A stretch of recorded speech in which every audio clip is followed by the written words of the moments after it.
C'est tout. C'est tout.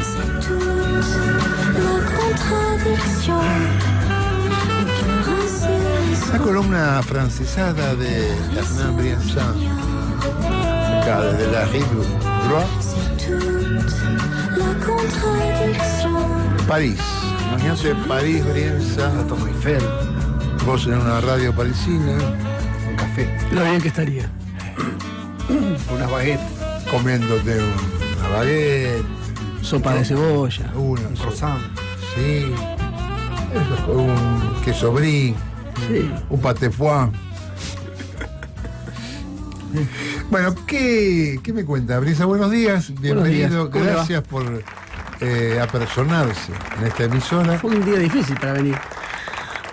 Patinoso, ¿venías patinando? Está como para quedarse en casa, haciendo cucharita con uno mismo. Sí, haciendo una cucharita solitaria. Sí, está para mirar a través de los cristales y cantar balada de otoño de Serrat y esas cosas, ¿no? Los chopos, Sí, los chopos medio deshojados. Sí, tenía para quedarse a leer, escuchar música y no venir acá. Acá o a cualquier otro lado. Pero ¿no? acá también puede leer, hay algunos sí, libros. pero no se ven las ventanas están tapiadas. Pero mira para allá, mira. Acá lo que pasa es que no sale, en las cámaras no toman, pero No, tenemos una pero visión, no era personalmente con este lugar. Ah. Digo, peor tendría que es, por ejemplo, ir a la oficina de Entel, por ejemplo. Imagínense ir a la oficina de Entel. O ir a levantar una pared. Sí, no, eso no se hace porque como llueve y el cemento, usted nunca laburó. Cuando llueve, no el cemento no se seca. La observación es se trabaja. correcta, la de Brian. Perdón. Sí. Bueno, Igual te quiero aclarar que jamás. Vos levantaste muchas paredes. Jamás tiré una pared. Está bien. bueno, pero por lo menos tenés mucha conciencia de que los días así no se levantan paredes. Pero la chicana estaba picando ahí en el medio de La la... mexicana no la podía evitar. Sí, hoy vamos a hablar de una contradicción, ¿no? Una contradicción andante. ¿Qué contradicción? ¿Qué fue el Papa Francisco? El Papa Francisco fue un hombre de contradicción. ¿Sí? Sí, claro. Sí. Y eso es lo más interesante lo hizo, ¿no? Escuchate. Que no, sí. Vamos a hablar del Papa Francisco, un hombre contradictorio. Sí, ¿Por qué? En sí mismo. Y con las contradicciones que generó, ¿no?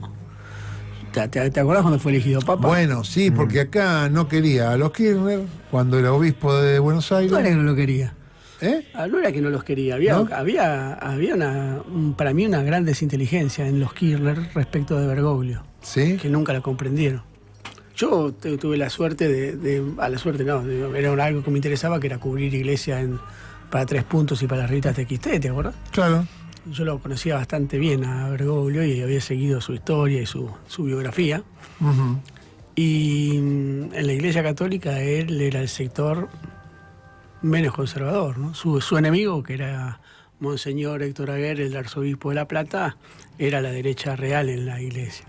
Y de alguna manera le marcaba a Bergoglio ciertas formas de pensar la política o de actuar en política que Bergoglio las compartía hasta ahí nomás, pero que recuerden que el primer pedido de perdón de la Iglesia fue con Estanislao Carlich, pero con Bergoglio como arzobispo de Buenos Aires, ¿no? ¿Perdón por qué pidió? Por los delitos de lesa humanidad. ¿Sí? Y después fue el propio Bergoglio, ¿no? El que pidió perdón en nombre de la Iglesia. Yo no me acordaba de eso. Sí, la Iglesia reconoció que había estado apoyando en un Corpus Christi en la 9 de julio bajo la lluvia. Yo te diría me parece que en el año 98, 99 o 2000, por ahí fue. Ajá. Pueden buscarlo fue tapa de página 12. O sea, antes que Néstor en nombre del Estado. Sí. Sí. Y Bergoglio fue el que llevó adelante el proceso del año 2001, ¿no? Ya como cardenal primado de la Argentina, después de Estanislao Carlich, fue el que de alguna manera habilitó los debates y la mesa de negociación, la mesa de conciliación nacional del 2002, ¿no? Con Dualde a la cabeza.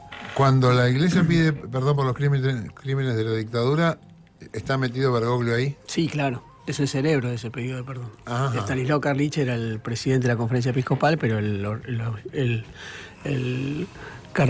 obispo más importante era Bergoglio, que era el arzobispo de Buenos Aires. Y a pesar de eso, ¿por qué los Kirchner no se llevaban bien? Porque nunca Primero porque Néstor tenía una cultura muy laica. Ajá. Segundo porque no comprendieron que Bergoglio tenía que hacer de cardenal primado de la Argentina y no de kirchnerista. Y que no podía apoyar la ley de matrimonio igualitario por una cuestión de obediencia de vida dentro de la institución, ¿no? Ajá. Pero si vos te fijas bien, la oposición de Bergoglio a la ley de matrimonio igualitario no es una oposición demasiado brutal para lo que son las oposiciones de la Iglesia. Fue una oposición obvia, porque no podía no hacerlo, pero no fue un encarnizamiento por parte de Bergoglio. Dijo algunas cosas, es una ley del demonio y ese tipo de cosas, pero fue más por la galería que por otras cosas. No porque Bergoglio creyera que el matrimonio igualitario fuera un bien preciado, pero no era algo que lo preocupara exageradamente, ¿no? Lo que sí no le gustaba a Bergoglio eran ciertas formas del kirchnerismo, que estaban vinculadas a lo que él consideraba formas prepotentes de hacer política, ¿no? Ujú. Eso no le gustaba a Bergoglio del kirchnerismo. Y se llevaba, mejor, por supuesto, mejor con Cristina que con el propio Néstor, ¿no? Dejó de ir al TEDEM, Néstor, Sí. por ejemplo. Sí, Ante dejó de ir todo- al TEDEUM por discursos de Bergoglio que eran obvios para un jefe de la Iglesia Católica, ¿no? Cuando hablaba de la pobreza. Sí, cuando hablaba de ciertos rasgos autoritarios, ¿no? Ese tipo de cosas. De la división de los argentinos, ¿no? Con Pasa el que tema es- del campo también no Sí, estuvo ahí. sí. Pasa que eso enganchaba con... Pero no defendía a las organizaciones del campo, defendía las formas de la discusión. Defendía... Bergoglio era un unionista, ¿no? No le gustaba... Un unionista. Sí, no le gustaban las discusiones demasiado exageradas. Él creía en la unidad nacional, por sobre todas las cosas. Y su sueño era el sueño de la mesa de reconciliación dualdista. Ese fue el momento en el cual él consideraba que... Si ustedes escuchan la homilía que hace Bergoglio cuando Néstor se muere, es una homilía a favor de Néstor. Él la hace en la catedral. Ujú. Se fue un hombre que hacía política, dijo. Se fue un hombre que entendía la política como pocos, dice. ¿No? Lo que pasa es que estoy tratando, me cuesta Yo mucho recuerdo- recordar Yo también, recuerdo ¿no? al kirchnerismo adversario brutal de Bergoglio Estoy hasta que se tratando- convierte en claro, papa, ¿no? Estoy tratando de acordarme, y claro, que es probable que el discurso de Bergoglio sobre la división que generaba el kirchnerismo encajaba tal cual en lo que estaba diciendo Clarín, con la grieta, con... Sí, Entonces Sí, también sí. encajaba Sí, como también es cierto enemigo del kirchnerismo. también es cierto que era una época en la cual si no decías exactamente lo que queríamos, Sí. te convertías en un enemigo rápido, ¿no? Al toque, Eso también fue una época de total intolerancia, Apasionamiento. ¿no? Y sí. Una época Llegaron a apasionante. vincularlo con la dictadura. Que era Sí, lo que se hacía eso mucho. lo hacía Horacio Verbitsky. Sí. Bueno, Verdisky sí, nunca lo dejó tranquilo. No. La idea del proceso de Bergoglio con la dictadura lo conté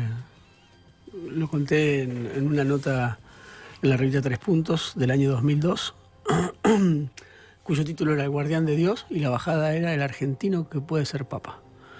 El año 2002, Mira, 11 años antes. la pelota. Porque él ¿De había... dónde sacaste? Él había tenido una muy buena acción en un encuentro de obispos en Roma. Había sido el lector oficial, que es como el que lleva adelante administrativamente ese encuentro, Ujú. y el que lee el documento final, y había generado una muy buena impresión en Roma. Todavía estaba Juan Pablo II. No, ya no estaba más Juan Pablo II. El Ratzinger. No. ¿En Mira, qué año? Juan Pablo muere en el 98. Y después Juan Pablo viene Ratzinger. Sí, bueno, Ratzinger, por eso. sí, después de Juan Pablo Dentro de vino Ratzinger. Ratzinger. Y lo habían... Y él hace una buena actuación ahí en Roma, Sí, cuando se elige a Ratzinger. sí. Y queda como un tipo, bueno, che, miremos, o sea, queda en la memoria de los cardenales Sí. y la cosa. Para la próxima elección. Pero la próxima elección es la de Ratzinger. Me parece que Juan Pablo no muere en el... A ver, vamos a chequear. Chequeámelo, que después me parece que muere después. Entonces, vos decís que... acá volvamos para... Porque la elección de Ratzinger ya él era candidato y no la gana. Claro, ya 2005 muere, 2005 muere Juan Pablo II. II. Sí, sí. Sí. En ese momento la historia pasa... Yo estaba haciendo un libro que se llamaba Los Malditos, que nunca salió, que era entrevistar a gente que la sociedad no quiere. Ajá, ¿No? Y uno de ellos era el Gallego Álvarez, sí. que era el jefe de Guardia de Hierro. Entonces en un momento me dice, el cardenal es nuestro. Guardia de Hierro es una organización, muy digamos, ligada a la iglesia. Muy ortodoxa y muy ligada a la iglesia. Sí. Muy ortodoxa en cuanto a al peronismo y al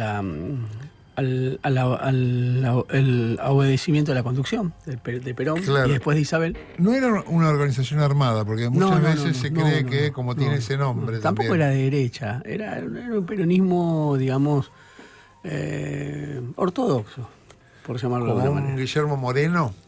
Sí, bueno, Es- Guillermo Moreno, la mujer de Guillermo Moreno era guardiana. Era El que guardiana. era guardián era el que no está hoy. Ah, Claro, ok. Caramelo. No lo acusemos. Brandoni, Bueno, la cuestión es que Brandoni. yo tenía muy buena relación con el Gallego Álvarez. Cada tanto nos juntábamos a tomar café y a charlar de política. En el último año, en los últimos años él estaba muy cristinista. Él dijo una frase que a mí siempre me llamó la atención. Dijo, Néstor era el conductor, pero la trascendente era Cristina. Es una gran frase para entender el kirchnerismo. La que trascendía históricamente, la que tenía la visión trascendental de la política era Cristina. Néstor era el conductor, decía. Era Néstor era un gestor, era el que se ocupaba claro, de lo terrenal. ¿Qué hace? ¿no? Lo terrenal. Bueno, él me dice, en una de las charlas, dice, el cardenal es nuestro. ¿Cómo? Sí, claro, Bergoglio era guardia de hierro, dice. Ah, mirá, le digo. Yo no le creía mucho, porque el Gallego tenía esa cosa que era fabuladora. Me dice, sí.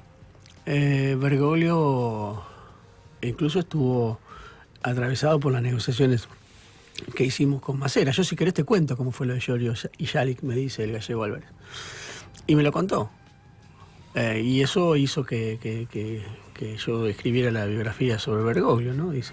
Bueno, pero pará, no mencionemos La idea... todas cosas que después No, es que ahora las voy a quién es. explicar. Vamos a explicar. Lo que pasó en la dictadura con Bergoglio es que Bergoglio asume como jefe provincial de la orden jesuita y da la orden, sabiendo que va bien el golpe militar, da la orden de retirar a todos los curas que están ligados a la teología de la liberación, de un jesuita como Eduardo Gutiérrez, colombiano, y dice, vayan, salgan de los barrios, dejen de hacer política, pues se viene el golpe. Ujú. La mayoría de sus sacerdotes dice que sí. O sea, la idea es cuidarlos. Sí. Dejen de estar en los barrios Dejen de porque se hacer los van política. a... Dejen de hacer política. Ok. Cuidarlos es una forma amena de pensarlo. Otra forma es decir, les prohibió hacer política como estaban haciendo. Y yo creo que en esa contradicción está la acción de Bergoglio.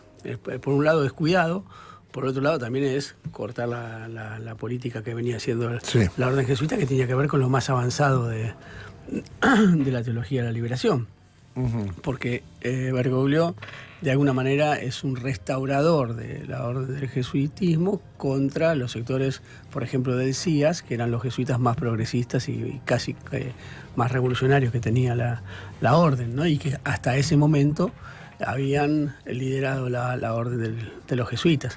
Entonces Bergoglio lo que hace es, salgan de ahí. Pero pará. Bergoglio, hay un montón de cosas que no sé. Bergoglio, jesuita. Tenía capo de la orden. Sí. Tenía por debajo de él un montón de curitas que eran de la teoría de la liberación. Algunos sí, otros no. Él no era de la teoría de la liberación. No, él viene de la teología, la teología popular. La Él teología viene de los pueblos. El guardia de hierro. Sí, Por lo que me pero, decís. Bueno, sí, pero es es una esto, teología teología de los popular. pueblos. La teología de los pueblos, la teología popular es una teología que en los 50 estuvo muy ligada a la religiosidad popular y a las experiencias nacionales y populares en Latinoamérica. O sea, más peronista. Eran más y peronistas no tan clásicos, zurdo. claro, y estaban en contra, no sé si en contra, pero de alguna manera se enfrentaban a lo que era la teología tomista, que es la teología de los príncipes de la Iglesia, la teología que está más vinculada a la derecha católica. Ok. ¿No? Esa es la teología tomista, piensa en la Iglesia como Madre Santa y todas estas cosas. La teología de los pueblos lo que dice es el sujeto de la fe es el pueblo, no es la Iglesia. Ok. No tenía tanto problema con la teología de la liberación. No tenía tanto problema, pero no la compartía. Pero tampoco. no era del palo. No. Bueno, los levanta saca, todo, le dice, los levanta, váyanse. se acaba esto. Hay un grupo que dice que no, le dice váyanse o búsquense refugio en lo que se conoce como el clero secular, que son las parroquias de barrio. Uh-huh.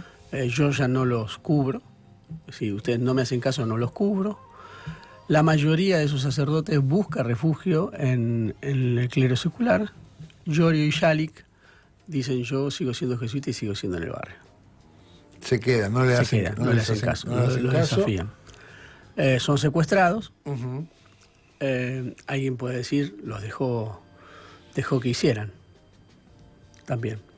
Lo que sí es cierto es que ¿Qué iba a hacer si salieron los médicos a levantar gente? Es contradictorio en sí mismo. Uno no actúa. Pero no es contradictorio. Yo te digo, salí como, de ahí porque te van a ir a sí, buscar pero y uno vos no no actúa salís, como te las van a películas, buscar. viste que los buenos son buenos y los malos son malos. Sí, a veces uno duda, a veces no sabe qué hacer. Digo, Giorgio y Yalik decían, nosotros vamos a seguir luchando por los pobres y es el blanco más puro, y Bergoglio le decía, porque ese es el mandato de Dios, y es Jesús, y Bergoglio le decía, salí, vení, no me rompa la pelota, me complicás la interna del jesuitismo, es decir, viste que esas cosas no son ni blancas ni negras. No. Hay un buen libro que salió hace poco que se llama El nombre del bien, que explica estas cosas. Sí. La cuestión es que lo secuestra la ESMA, a Giorgio y Yalik, y ahí empiezan las negociaciones. Y en las negociaciones aparece Gallego Álvarez como principal negociador con Macera. Gallego Álvarez cuenta con mucho lujo de detalle esa reunión que la hacen con el que era el decano, el rector de la Universidad de El Salvador, donde le ofrecen a Macera gran parte de la Universidad de El Salvador, nombrarlo doctor honoris causa, a cambio de dos cosas: que liberen a Giorgio y Yalik y que mejoren las condiciones de vida de Isabel Perón, que dejen de torturarla y que dejen de humillarla como la estaban humillando. Y de ese acuerdo surge que lo sacan a Giorgio y Yalik y que mejoran las condiciones de Isabel. Ajá. Giorgio y Yalik llama a Bergoglio y le dice ya estamos libres, y Bergoglio le dice váyanse no me molesten más, váyanse a Europa. Ok. Ese es el relato real de lo que pasó. Esto es lo que pasó. Esto es lo que cuenta. Lo que cuenta el Gallego Álvarez de lo que pasó, y fue además ratificado personalmente ante mí por gente cercana a Bergoglio. Berbisky. Que me dice, Bergoglio dice que fue así. Gente del riñón de Bergoglio. Ok. Cuando salió la nota, en 3 puntos, viene una persona extrañísima y me dice, yo soy tal. Estuvimos hablando con Bergoglio y dice Bergoglio que la nota fue así. Que la nota que vos escribiste es así. Está bien, todo lo que vos escribiste fue como vos lo Después escribiste. Bergoglio lo condenan por eso.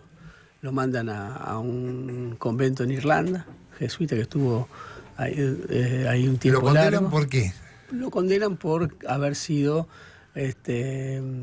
la contrarrevolución en el jesuitismo, ¿no?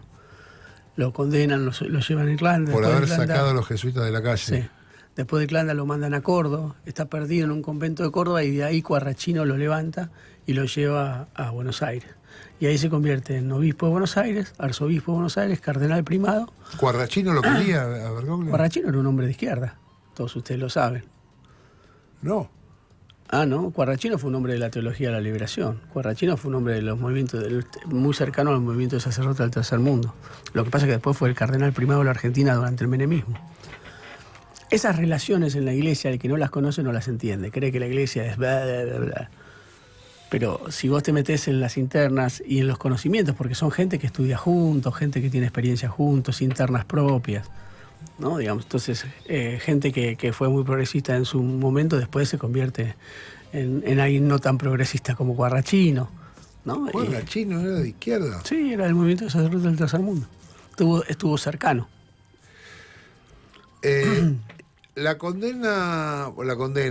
acusación que le hace Berbisky muy, muy intensa a Bergoglio es que entregó a los curas. Que entregó a los curas y que había hecho algún informe de inteligencia sobre los sacerdotes. Ajá. Bueno, eso. ¿Y? No, bueno, ahí. Eso. Pero no está demostrado en bueno, los está hechos, todo, no está todo parece. está todo en el orden de lo que puede haber pasado. Digo, no está clarificado nada tampoco. Digamos. Yo tengo la información, tengo de varias fuentes que me relataron esta negociación con Macera a través de Guardia de Hierro. Uh-huh. y que en algún punto también la cuenta el propio Bergoglio, ¿no? En la película Los dos papas aparece de alguna manera. El dato que nadie refleja es la tortura y la violación de Isabel, ¿no? Que esa es la primera vez que creo que no es la primera vez, la segunda vez, porque la primera vez me lo dijo su abogado, de apellido González. Yo no sabía eso, que a Isabel la habían torturado y la violaron también. Lo de la violación es parte íntima, no lo puedo Pero fue torturada. afirmar. Pero sí que fue torturada, que fue humillada, que la hacían disfrazar, que la hacían ir al baño con las ventanas, las puertas abiertas, que no tenía intimidad. Sí. Tuvo 5 años, ¿no? Sí. Por eso, cuando se habla de Isabel ligeramente, gente que no... Sí, claro. Que le prendes la luz y se asusta. No, porque parece para algún sector o para algún sector. Una cosa no quita la otra, ¿no? Quedó casi Isabel como que López Rega de la AAA no significa, no niega la tortura que vivió después de la dictadura militar. Claro. Pero tampoco la tortura borra la relación de Isabel con López Rega y la AAA. Uh-huh. Pero también en el medio tenés la dignidad con la cual ella discutió el golpe de Estado y que no quiso que el golpe de Estado sea llevado adelante. Por eso la tuvieron que detener. Uh-huh. Pero estábamos en el Papa, ¿no? Pero es interesante esos datos sí, claro. sobre pensar la historia sin blancos y sin negros y sin absolutos, ¿no? Porque eso es... Ahí te perdés una riqueza de los personajes que no la entendés, ¿no? Volvamos a un punto... Y cuando fue elegido Papa Francisco pasó algo parecido, ¿no? El kirchnerismo no entendió a quién habían elegido. Claro. Yo recuerdo que fue como al revés de Quarrachino, digamos. Sí, yo recuerdo que esa mañana, la tarde anterior, cuando lo eligen Papa, yo trabajaba para Tiempo Argentino. Y me dicen, che, vos que sabés de iglesia, escribiste una nota. Le digo, bueno, pero ¿qué? ¿Ustedes qué van a decir? Claro. No sabemos, escribí lo que quieras. Pero voy a escribir lo que a mí se me antoja, lo que yo pienso. Sí, sí, escribilo. Tengo una comunicación con el jefe de gabinete, con Abal Medina. Ajá. Y le digo, che, perdóname que te quiero llamar, quiero saber qué piensa el gobierno. Claro. Me dice, no sabemos nada. Y Cristina, ¿qué va a decir? No sabemos. Todavía no hay información oficial. Bueno, yo tengo que escribir una nota. Sí, está bien. Y ahí escribo una nota que se titula El mejor cuadro de la Iglesia Católica Argentina. Y relato lo que yo creía que era Bergoglio, ¿no? Que era era el cuadro más interesante en términos políticos, que era una cabeza política, que su enemigo era la derecha católica argentina, que había tenido desde la oración Queremos ser nación en el 2001 y la mesa del diálogo había llevado adelante todo ese proceso de reconstrucción de la iglesia junto al peronismo y a Duhalde y al alfonsinismo. Y al otro día, por supuesto ese día voy a 678, banco a Francisco y todo el 678ismo me recontraputea. Al otro día llego a mi casa y a la noche llego a mi casa y tenía en mi timeline de Facebook gente puteándome, insultándome, diciéndome que yo era un traidor, que me olvidaba de los 30.000 desaparecidos.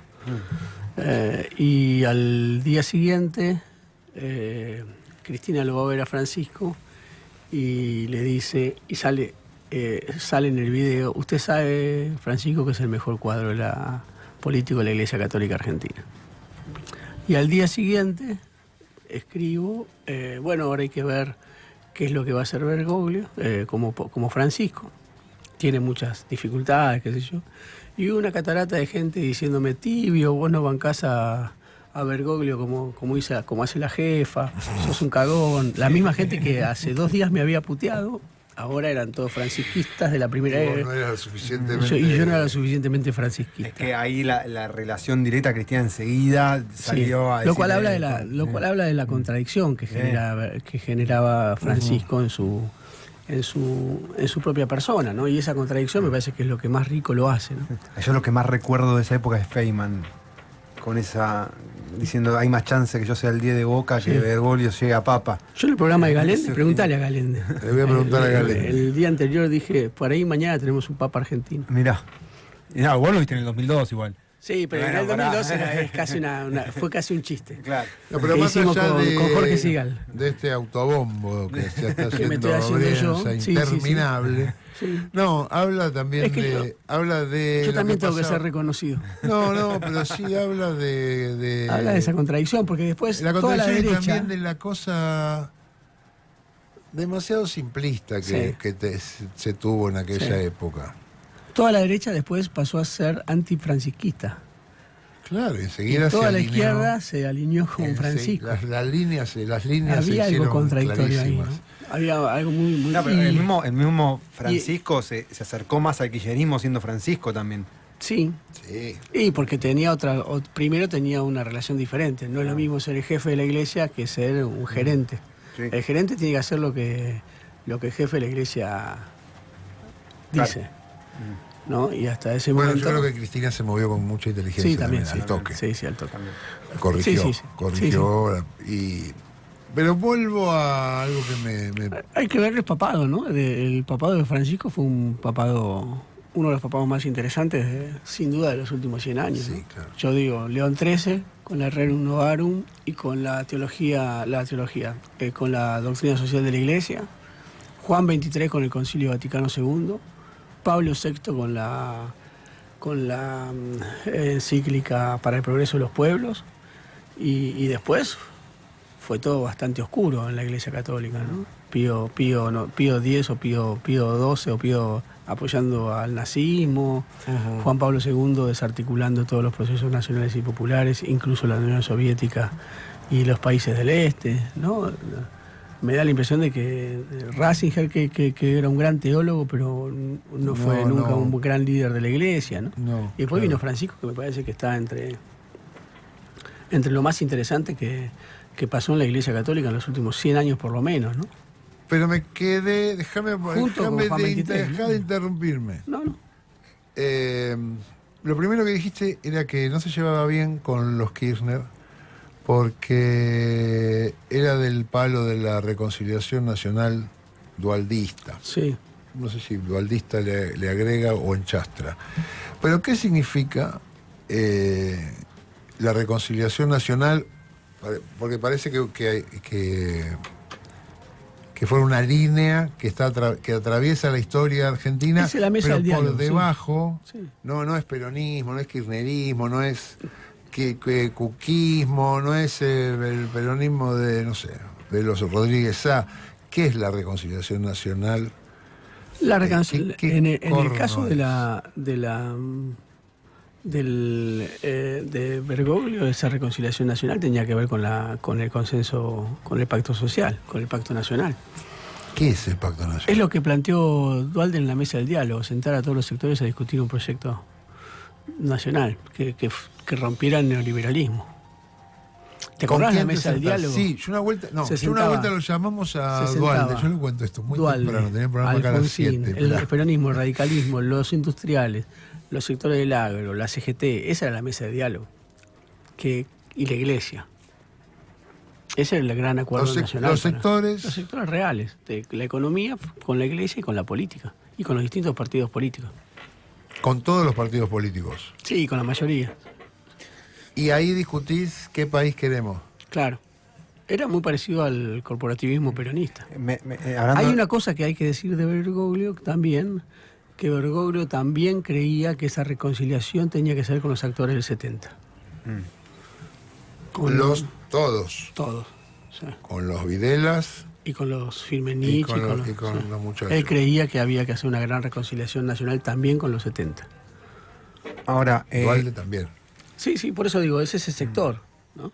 Ahora esto que marcás de, cuando es jefe y cuando era arzobispo, lo que sea, cardenal, y en esto de la reconciliación, porque cuando él llega a ser papa, esto de la unificación, la unidad de la iglesia, es todo lo contrario, se genera una grieta en los términos que hablamos de todo esto, importante, hay mucha oposición. Más o menos, vos fíjate que él tiene... por las posiciones que él toma, que yo la banco. Sí, claro. Él tiene algunas internas en la iglesia, pero él lo que intenta es generar un cardenalato homogéneo.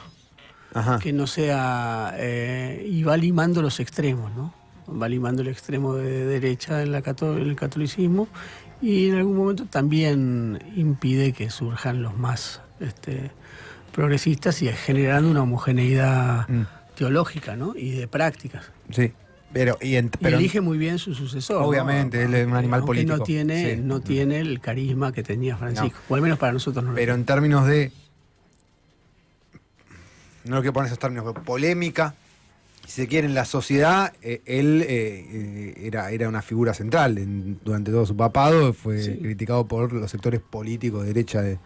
En cambio, hay otros papas que se quedan más quietitos, más tranquilos, y no pasaba eso. Digo, ahí no veo esta diferencia en cuando es jefe y cuando no, que uno quiere la unidad de todos los sectores que están en contradicción, y él, por su lado, hacía lo que él pensaba que había que hacer. Yo diría que la unidad nacional no está en contra de hacer lo que uno quiere hacer, sino en las formas en las cuales esa unidad nacional se realiza. Y el modelo de unidad nacional bergogliano era un poco el del pacto social, ¿no? De ahí surgen, por ejemplo, los planes trabajar, de ahí surge la asistencia social, de ahí surge la salida del corralito, de ahí surge... No es que Bergoglio sea la cabeza de eso, pero es uno de los que están maniobrando políticamente ese acuerdo, ¿no? ¿Se acuerdan que se sentaba Duhalde, Remeslemikov, había un hombre de la iglesia, un hombre de la CGT, a esa mesa de diálogo, había gente del radicalismo? El que estaba sentado en la iglesia era mandado por Bergoglio, obviamente. Claro. ¿No? Con lo cual, la lógica de la unidad nacional es una lógica que no es neoliberalismo puro, no es derecha pura, es acuerdo nacional. Claro. ¿No? Y eso era un poco la idea de Bergoglio cuando era cardenal primado. Cuando era papa, tampoco fue tan... Digo, León XIV fue... Con respecto a Trump, fue más duro que Bergoglio. Está bien que porque Trump está más duro, Trump también, ¿no? Está tirando bomba por todos lados. Hay que ver cómo hubiera... Claro, qué hubiera dicho Bergoglio ahora. Siempre estuvo preocupado por los sectores populares, Bergoglio. Y eso no fue diferente con Francisco. Francisco, cuando va a Siracusa a buscar, a recibir a los inmigrantes, pero es lo mismo que cuando fue a enterrar a Mujica a la Villa 31, ¿no? Lo que pasa es que eso vos no lo lees. Estuvo en el entierro de Mujica. Claro, claro. Lo que pasa es que uno no lo lee Yo no lo porque era enemigo del kirchnerismo. Claro. Entonces no terminás de leer esas cosas. ¿No? Claro. Fue un gran contenedor de Clelia Luro, la esposa, la viuda de Jerónimo Podestá, que fue obispo de Avellaneda, que era muy, muy progresista. ¿Cómo muy esposa peronista. de un obispo? Porque justamente dejó de ser obispo para casarse con Clelia Luro. En realidad dejó de ser obispo por cuestiones políticas y después se casó con Clelia. Y bancaba esas cosas, sí, un bancaba montón de esas cosas bancaba sí. Francisco. Sí, bancaba mucho la heterodoxia. Acompañaba mucho la heterodoxia. No, pero además se metía demasiado en la política internacional bien, para mí que los papas no lo hacían. Hablaba de los tecnócratas, de los también los megamillonarios de la tecnología. Bueno, las dos. Se refería personalmente a esas personas. Son impresionantes, ¿no? Claro. Europa lo odiaba, boludo. Sí, a Europa lo odiaba. Sí. Era Y un Estados zurdo Unidos también. Yo creo que gran insoportable. parte del pentecostalismo Bueno, nuestro propio y las presidente. telesectas en América Latina son parte de una estrategia de Estados Unidos para borrar al catolicismo de América Latina, ¿no? De hecho, Milei acaba de subir una foto con Francisco diciéndole el hombre más importante, el argentino más importante de la historia, pero para él era lo mismo que decimos que dicen de Europa, Sí, un zurdo, un comunista. sí, lo igual dijo. lo que- Por eso. Las barbaridades que dijo Milei de Francisco. Pero ahí hay que entender, ¿no? Porque Francisco después lo recibe bien a Milei. Sí. Tenía una mirada muy... Esto lo sé porque gente cercana a Francisco me lo ha contado. Tenía una mirada muy misericordiosa con Milei. Creía que Milei era como era porque nadie lo había contenido personalmente. ¿Sabés Porque- que esa imagen cuando él lo va, le toca la cabeza, Sí. creo, se ve algo Dice, así, ¿no? si alguien lo hubiera querido a este pibe, no hubiera sido lo que era. A pesar que habló en contra de él en la campaña. Sí, sí, sí. Porque dijo estos que vienen con aire de que no nunca se metieron en política, Sí, sí. que vienen como salvadores, algo Sí, así. sí, sí, él lo dice. Pero en lo personal lo Es muy duro. consideraba un- Francisco es muy duro con los personajes como Milei. Pero en lo personal lo considera un pibe fallido. un pobre tipo. claro. Un tipo que sufrió. Sí. Y esto que hablaban de las fotos cuando recibía ciertos líderes, ¿vos ves algo ahí cierto o es Sí. medio una mentira? Sí, en los signos que él tiraba por la foto, sí. Sí, que venía Cristina y estaba sonriendo. Cara de orto con Claro. Trump, cara de sonrisa Con con Macri era fatal. Era fatal. con claro. Macri a unos los recibía en la puerta de la iglesia Todo como si tenía no, códigos, sí. no entrara, al otro adentro, digo, todo ese tipo de cosas. Yo me imagino cagándose de risa de eso que gestualidades. hacía para mí. No sé por qué me lo imagino así. Los tiempos también, 10 minutos, 2 horas. Quienes lo conocieron profundamente decían que era un hombre de un humor ácido Claro. muy, muy fuerte. Se había hecho muy amigo de Eve Sí, sí, sí. también. Sí. También. Y apoyó varias veces las políticas de las abuelas de recuperación de los nietos. Un personaje interesante, ¿no? La idea de la teoría del descarte en contra del neoliberalismo. Se adelantó a las cuestiones en materia ambiental, o al menos si no se adelantó, estuvo al ritmo de los grandes cambios, ¿no? La Fratelli Tutti, que tiene en el corazón la misericordia como reconocimiento y unidad de los hombres, es quizás uno de los aspectos más, y la amistad social, ¿no? Uno de los aspectos más profundos del pensamiento, yo diría internacional hoy, ¿no? ¿Qué es la amistad social? La amistad social es el concepto que está basado en la lógica y la misericordia del reencuentro con el otro, ¿no? De intentar que las relaciones humanas y las políticas estén atravesadas por una relación que semejara a una amistad, ¿no? Y que no estuvieran atravesadas por el odio, por las antinomias, por el desprecio, por el estigmatismo, la estigmatización, ¿no? Digo, en ese sentido, por eso la idea de somos todos hermanos en la casa común, ¿no? Claro. Y debemos cuidar la casa común, ¿no? Un gran preocupado por las consecuencias de la tecnología en el ser humano, ¿no? En las consecuencias que la tecnología está haciendo en nosotros, ¿no? ¿Cómo quedó la iglesia argentina hoy con Francisco Morazán? Homogeneizada. ¿Cómo? Homogeneizada. Sí. Sí, sí, no hay grandes agueres. Él se dedicó a limpiar, ¿no? Sí, Durante limpiar su es una papado. palabra fea, pero sí, yo Acomodar. llamaría, yo diría homogeneizar, ¿no? Hacer que haya un paraguas que los contenga a la mayoría, ¿no? Bueno, el arzobispo de Buenos Aires, García Cuerva, es un arzobispo duro, ¿no? Hay no sé si hay cifras Cada o vez que es habla. tremendo, es tremendo. Sí, sí. Y el arzobispo de La Plata también es muy interesante. El arzobispo de Luján también. Son muy francisquistas, digamos. Decía, no sé si tenés cifras pero la sensación es que una iglesia más popular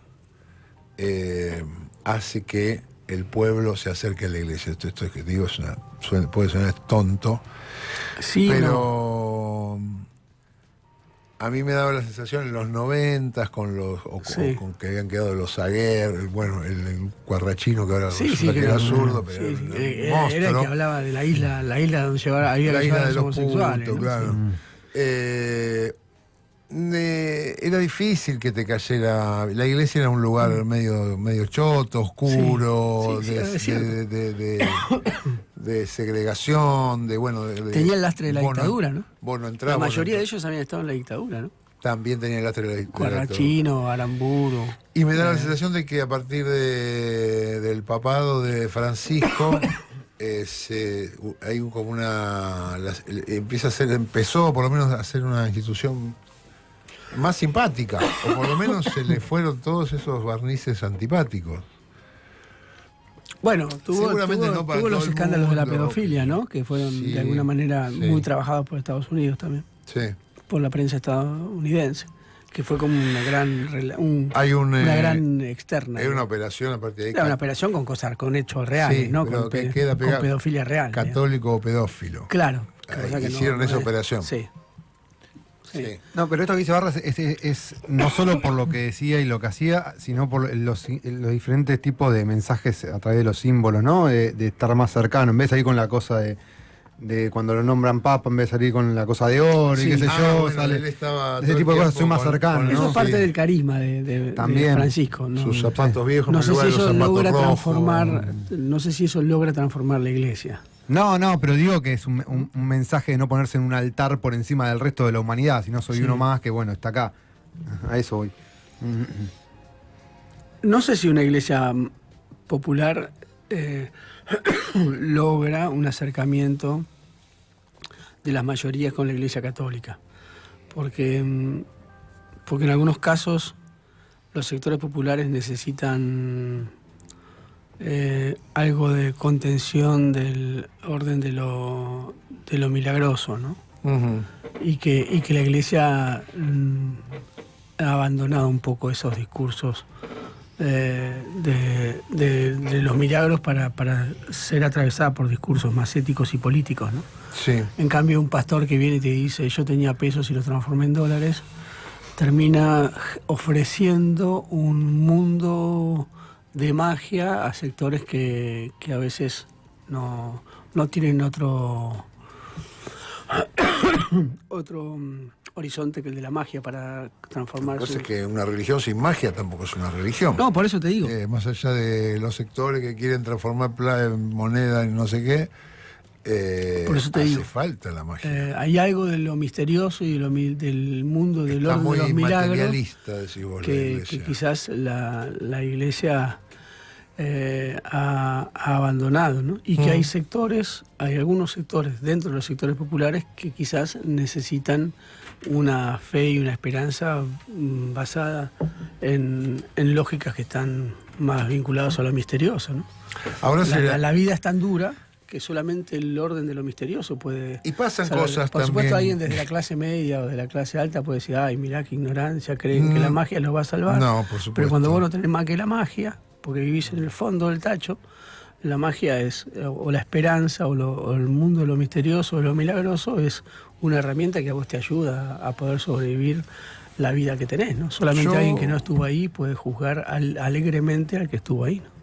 Yo creo en lo sagrado, por ejemplo. Pero si cuando nosotros tenemos un examen en la facultad, nos hacemos la señal de la cruz para que Diosito nos salve, imagínate si no tenés nada más en la vida que Diosito que te salve. Y encima Diosito te cobra penal Claro. en contra cuando se tiran en el área.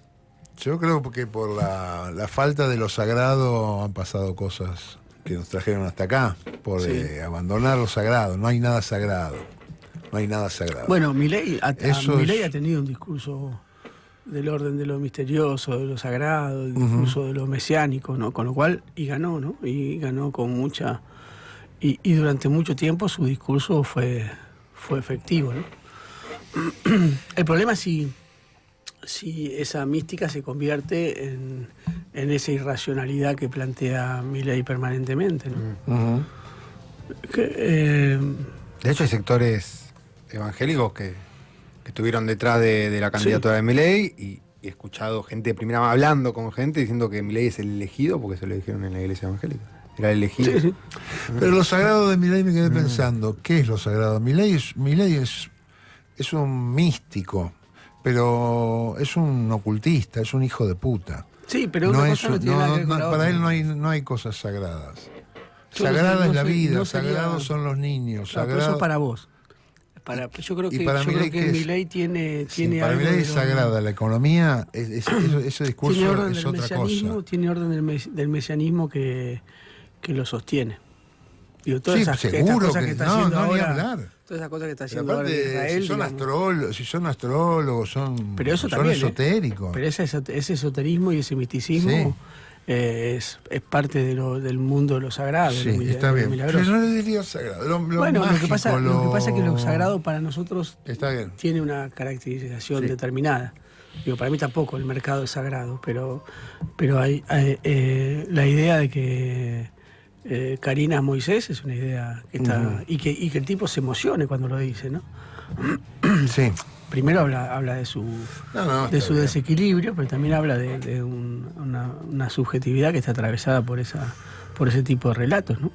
Ahora a León lo Ahí, fueron claro. a ver los exorcistas. Sí, a mí me parece muy interesante eso Sí, también, ¿eh? sí. Que le fueron No, a la- advertir, se viene. Tené cuidado. Sí.